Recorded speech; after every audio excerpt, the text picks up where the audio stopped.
हिमाचल प्रदेश में डिजिटल प्रौद्योगिकी और शासन विभाग कृषक चरित्र बोनाफाइड प्रमाण पत्र से लेकर कई सरकारी सर्वे सहित 275 तरह की ऑनलाइन सेवाएं लोगों को प्रदान कर रहा है। इसमें कई बार अधिकारियों और कर्मचारियों को तकनीकी खामियां उठानी पड़ती हैं।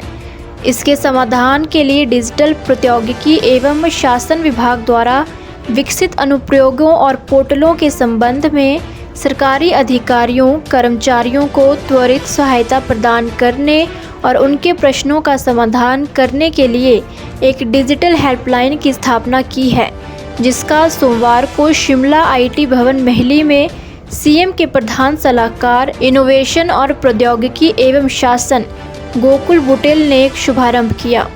और हमारे यहाँ डेवलपर्स, कुछ हमारे डिपार्टमेंट का स्टाफ आज आप लोगों से बातचीत करने का मौका मिल रहा है, क्योंकि मैं बताना चाहूँगा कि एज अ डिपार्टमेंट, ये जो डिपार्टमेंट है इसका आईटी से नाम रख के आप देख सकते हैं डिजिटल टेक्नोलॉजीज़ एंड गवर्नेंस रखा गया। आईटी थोड़ा पुराना नाम था और सरकार पे भी और मेरे पे भी बहुत बड़ी जिम्मेदारी है कि माननीय मुख्यमंत्री जी ने एक टेक्नोलॉजी के लिए अगर कोई आदमी रखा है तो उसकी प्रोग्रेस क्या है। पिछली सरकार में चाहे वो ई विधान हो, चाहे वो ई डिस्ट्रिक्ट का लॉन्च हो, मुझे बहुत फ़ख्र है कि ये सब मैं वीरभद्र सिंह जी का आईटी सलाहकार था उस समय के ये सारे प्रोजेक्ट्स जो है ये लॉन्च हुए हैं। ई विधान जब हमने पहली बार किया तो लोग हंसते थे क्या चीज़ है।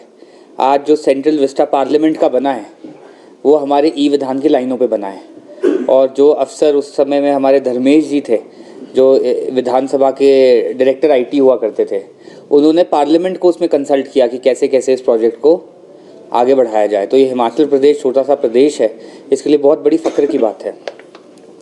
पहला जो लॉन्च किया गया सर्विस, ये जो हेल्पलाइन है, ये आप लोग जो सब फील्ड में हैं ये बहुत ज़रूरी एक हेल्पलाइन है।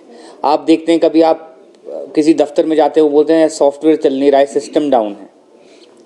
और ऐसा कोई जगह नहीं होती थी जहाँ पे कोई भी सरकारी अफसर या जो वहाँ पे सिस्टम ऑपरेटर बैठा है वो किसी को फ़ोन उठा के फ़ोन कर सके और उसे बता सके, उससे पूछ सके कि सिस्टम क्यों डाउन है या इसमें मुझे क्या दिक्कत आ रही है।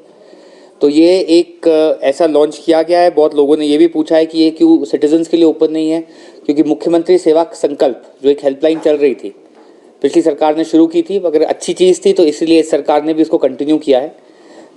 तो वो सिटीजन्स के लिए है, तो आज उसका लॉन्च किया गया। और इससे मुझे लगता है कि जो हमारे स्पेशली ज़िलों में और तहसीलों में जो दफ्तर हैं, इन्हें बहुत इससे मदद मिलेगी और इन द एंड सिटीजन्स को ये जो सर्विसेज है ये मिलेंगी।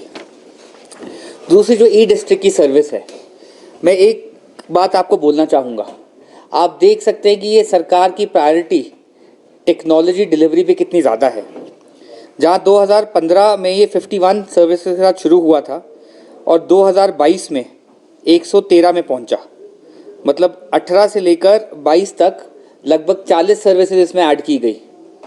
मगर आप 23 और 24 में देखेंगे आज ये नंबर 275 पे है और आने वाले दिनों पे जो है ये जो नंबर है ये 300 350 टच कर जाएगा।